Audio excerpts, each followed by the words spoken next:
Hello everyone, welcome back to the FMB Podcast, where we talk about money, finance and business in a simple and practical way. This episode is part of our Investing 101 series, where we break down financial concepts to help you make smarter decisions with your money. Today we are discussing a topic that affects almost every of Nigeria right now. How do you save in a country with high inflation? Prices are rising almost every week, the naira keeps losing value, and many people feel like saving is almost impossible. But the truth is, savings is still possible.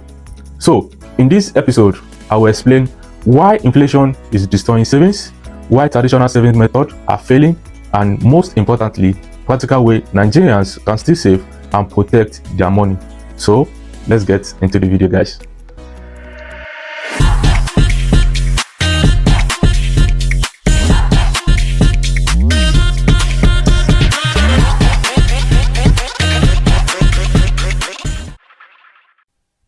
First, let's understand the problem. Inflation simply means the general increase in prices over time. As an economics student, we were taught that inflation is too much money chasing fewer goods. I really do not like the definition because we don't have the money, right? Now, what it simply means is that what 10,000 naira could buy 2 years ago, you cannot buy the same thing today. Food prices have increased, transportation costs have increased, rent have increased, almost everything is becoming more expensive. Now, imagine you save 500,000 naira in the bank 3 years ago. On paper, you still have the 500,000 naira, but in reality, the amount of money you saved in the bank has lost its value, and the value has reduced significantly. Why? Because inflation has reduced the purchasing power of that money. So even though your money is sitting in the bank, it is quietly losing its value. And this is why many Nigerians feel like savings is not important, savings is pointless, but not entirely true.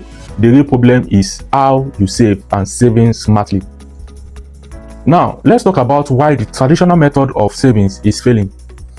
Normally, people save in three main ways: keeping cash at home, saving in a normal bank account, and using a fixed deposit plan. But in a high inflation economy, this method have a very big weakness. They do not grow your money fast enough to beat inflation. For example, if inflation is around 25-30% in Nigeria, but your bank savings is giving you 10-15% as interest, your money is still losing value every year. Simple mathematics: 25% growth in inflation minus 15% return on your investment, you are definitely losing 10%. So even though you are saving, inflation is eating your money silently. This means the goal should not be just about saving money. The real goal should be about protecting the value of your money. And this is where smarter strategy comes in. Now, let's talk about some practical tools and strategies Nigerians can use to protect their savings. These are not get-rich-quick schemes. They are simply smarter ways to manage your money in an inflationary economy. Again, just a tip. Aside from the high inflation in Nigeria, you also need to consider, the global phenomena and the war going on and how it affects the economy basically. Now, back to our topic. First is saving in foreign currency. One major challenge is Nigerian naira depreciation. So over time, the naira keeps losing value against stronger currency like the dollar, the pound, and the euro. Because of this, many people try to save part of their money in foreign currency. So this helps to protect against savings in naira devaluation. So if the value of the naira is going down, for instance, and you're saving in naira, the value of your savings also goes down. But see it as if you save in dollar, for instance, and the value of the naira is going down, your savings in dollar, the value is going up. Okay. So some people do this through domiciliary accounts. You can get a domiciliary account, dollar investment platforms, and international fintech apps where you can save and earn in dollars. The idea is simple.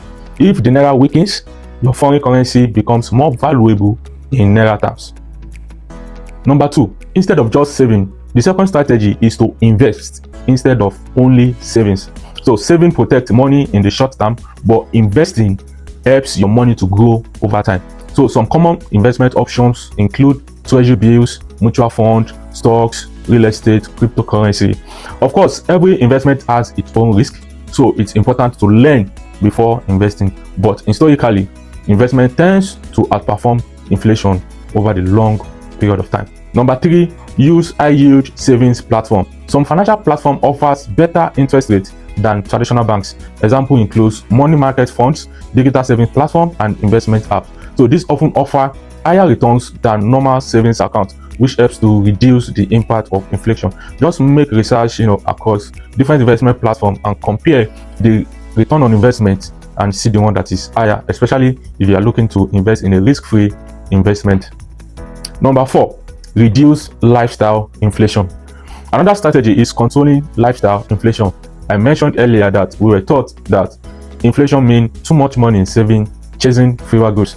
And when I was a student of economics, I was thinking I just want to experience high inflation such that I will have too much money and I will be able to save. But in reality, inflation discourages savings. So when your income increases, many people increase their spending immediately.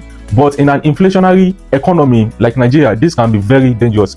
Instead, build a better strategy, which is increase savings before increasing lifestyle. For example, if your salary increases by 50,000 naira, try saving 30,000 first, then adjust your spending. This helps to build financial resilience over time. And the 5th point is to diversify your savings.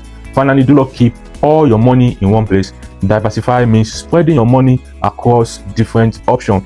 For example, keep some money in cash for some emergency transaction, keep some in investments, keep some in foreign currency, and use some in some savings platform. This reduces your risk and protects you from economic shock.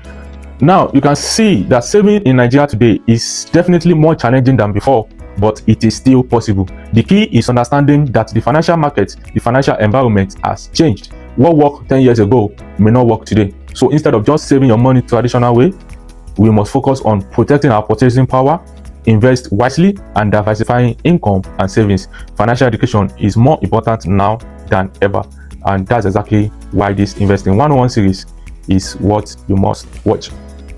If you find this episode helpful, make sure you subscribe to FMB Podcast so you don't miss the next episode in the Investing 101 series. In the upcoming episode, we will discuss different types of investment options. See you on the next episode. Bye. FMB Podcast, everything finance, money, and business.